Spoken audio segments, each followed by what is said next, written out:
watching. Subscribe. Hello and welcome to ScreenStalker Does Dallas. I'm Simon Longdon, housemate of anyone. You're Pete Quinnell, the Hi, chopper. The chop man myself. Yes, that's me. Hi. Before we get into the news today, make sure to leave a like on today's video and subscribe and help us reach our goal of 50,000 subscribers because Do the apparently dance. getting Swifty for 50. Oh, it's got a little jingle now. On today's show, is Microsoft attempting to beat Nintendo? Luke's attempting to beat Castlevania. But first, everyone's trying to beat off on Twitch. Which leads to our question of the day, which is, what should Twitch do about their pornography problem? Delicious pornography. Cue it up. We'll go through your comments from Friday's video as well. Less porny, those ones. Slightly. Twitch's former top streamer Ninja has recently signed an exclusive deal with Mixer, a rival streaming platform. And in response to this, Twitch have changed Ninja's Twitch page so that now it promotes other Twitch streamers. It says, the streamer you're looking for is in another castle. It's now the splash page for Fortnite streamers. Exactly, It's just yeah. like the top Fortnite streamers. Exactly, yeah. But unfortunately, it didn't quite go to plan for them because one of the recommended channels that's been promoted on Ninja's page, which has nearly 15 million followers, by the way, was actually some pornography. Yeah. Which, is not... Bow, wow, wow. Obviously, pornography is against their terms of service, however... Or is it? Yeah. However, they don't really police it too well, No. so don't know about that one. But Ninja was not very happy about this. And I have no say in any of this stuff. So this is this is the line, this is the straw.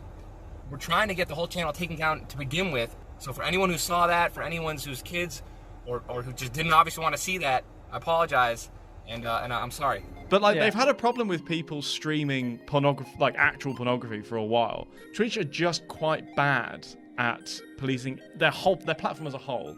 I don't know, but I think it's because if you look at the actual design of Twitch, it is a porn channel. It's basically Chatterbait, but with video games. But with video games, yeah. All the functionality is the exact same. And the problem they've had is the same with every company, particularly tech companies, is they've never actually updated that. Why did no one in the room in Twitch click on it Exactly, yeah. and go, oh, take that off? Take that off right away, yeah. They clearly don't care enough to police this kind of stuff because honestly, it probably gets them publicity. At the end of the day, something like this, granted, it's negative publicity, but something like this, it's been reported on like the BBC. Yeah. This isn't a gaming story. This isn't just in the gaming bubble. This has now reached culture as a whole. This is a mainstream story now. It's just shocking that Twitch seem incapable of responding to this sort of stuff in real time. And I think it's because a lot of these tech companies, like Twitter is very guilty of this. Facebook is famously guilty of this. But when it suits them, they're a public square. And when it suits them financially, they're a content company. Yes. And they are very picky about when they are in either one of those two camps. They need to address what their role is. Is their problem that they're streaming porn or that they're streaming copyrighted material? Because either way, it should be getting flagged way earlier. Exactly, yeah.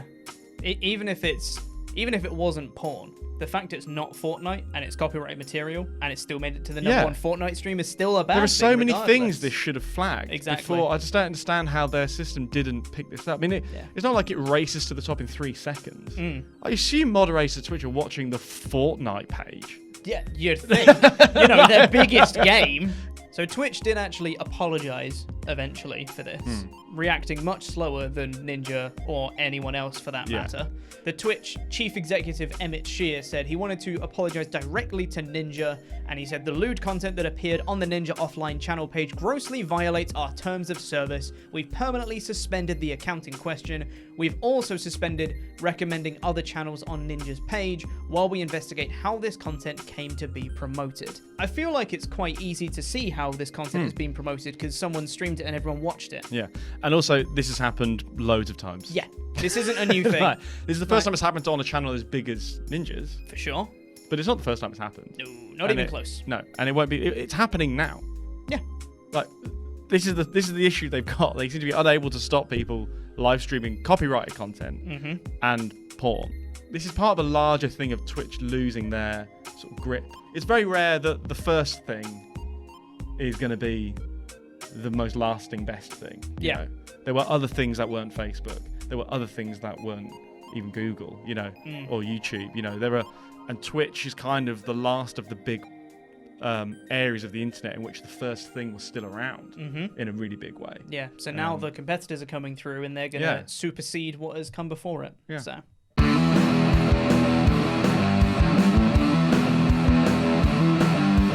This level 4. It's quite a short level, this one, but this has got a really difficult boss.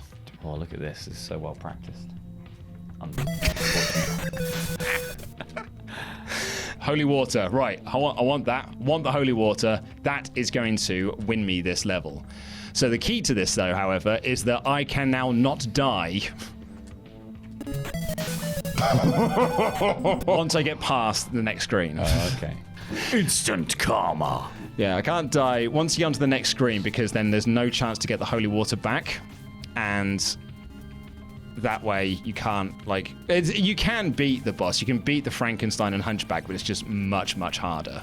Do not mind dying on this screen.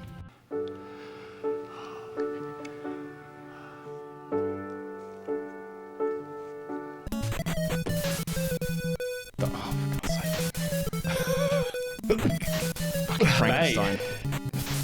There was literally no way I could avoid that. No, you're just rushing it. You're rushing. I know. This is like when I was learning to drive, and you'd make a mistake, and what you'd do then is you'd try and drive as fast as you can to get away from the mistake you made. Stop in time with Bernard's watch.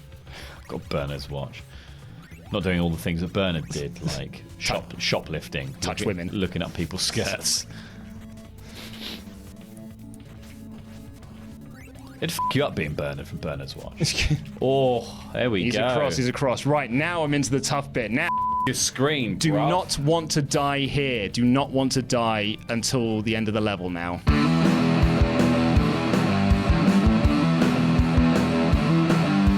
Any damage will die, that's a snag! So what's your favourite Castlevania game in the series, Luke? Castlevania 3 is an amazing game. Have you finished that one? I can do that. I could do Castlevania 3, yeah. And can you do Kid Dracula? I've not done Kid Dracula. The baby one. You need to move every time. You need to sort of move now. Yeah. It's fine. I didn't mind dying there, because now, back at the start of the level. Oh, get your holy water on. I get my holy water back, which is what I want.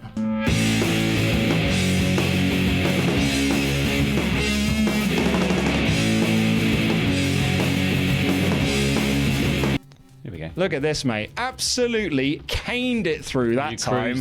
Cruised it, mate. Right, Tom cruised it. Whip. No problem, mate. Whip. When a problem comes along, whip it. When a hunchback comes along, whip it. Oh no! I got another weapon! Oh no! Oh no! Oh!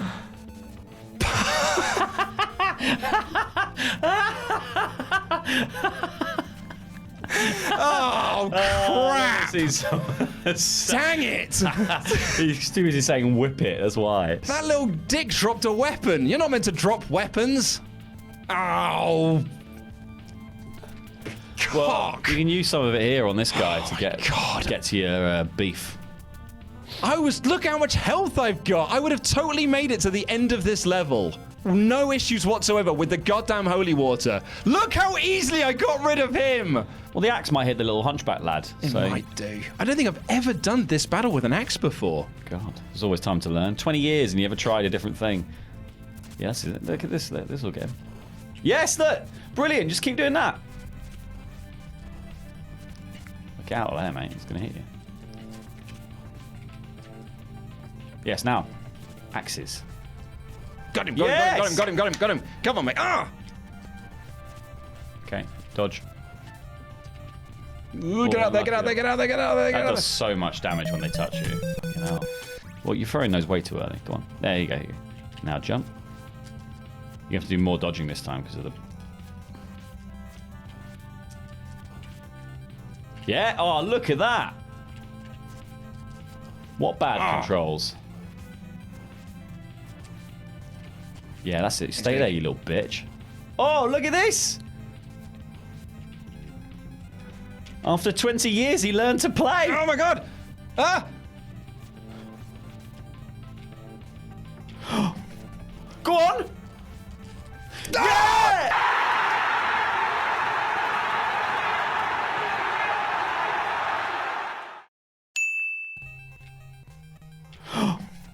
Go on. Yeah! No, I died! No! No! Oh!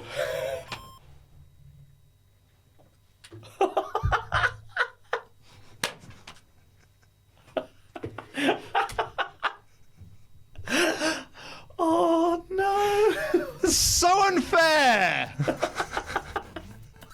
Microsoft. It might be like a Nintendo Switch. Look out! It's a Microsoft. So there's been a leak of a patent sketch of a Microsoft controller sort of device thing that basically turns your phone into a Switch, and then you are on the cloud and you play your games from home on the move. On the move. But as much as they're saying it seems to be very much like this is our cloud gaming thing, it does look like a Switch.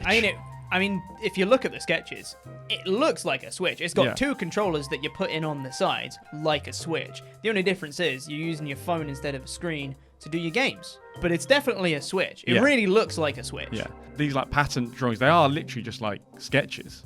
Yeah. Yeah, it's crazy. I've actually got one myself. Okay. If you want to see it, look. Sure. So it's the pulley system here at the top, and that this device at the back, and then you just stick that right in the. But of course, if it goes in too far, because this, I call this the splash zone, and I think it basically makes you. Yeah, I think it's really innovative. I think it could really work. I mean, I'm not sure what this has got to do with the Microsoft Nintendo stuff that we're talking about. Maybe just take it away. Each their own. That's fine. Yeah. So on Friday's ScreenStalker video, Simon and I asked you guys whether you thought that David Benioff and DB Weiss were worth a $200 million exclusivity deal. We'll start off with the first comment from Matt Wolfenden, who says, simply put, no, they are not worth it. Once they didn't have the books to fall back on, they showed their limitations in the last season of Game of Thrones. Yeah, that's kind of true, honestly. Game of Thrones was great until they ran out of source material, and then it wasn't very good. The Shane Shavash says, I don't understand why there is so much hate for D&D. I mean, they did serve the world the biggest television franchise ever, made a ton of money for their studios, gave brilliantly shot episodes. Even though people did not like it, they all still did watch it. What more would a production studio ask for? Their success is well deserved. Well, granted, they were very good at adapting the source material for the TV. If they're going to be going away and not doing adaptations, I don't know how well they're going to fare. So that's all we've got time for in this episode of ScreenStalker Does Dallas. Make sure to leave a like and subscribe to help us reach 50,000 subscribers because we're getting swifty or whatever it is. Press the videos that's just appeared on the screen just so you can keep up to date with all the latest ScreenStalker things. I've been Chopper Pete Quinnell. This has been Housebait Simon. Leave us a comment below as Simon and Luke will go through them on tomorrow's video. And remember, we're watching, Simon. We're watching. Outro. We're watching. No, I'm not going to say it. 3, 2, 1. We're watching.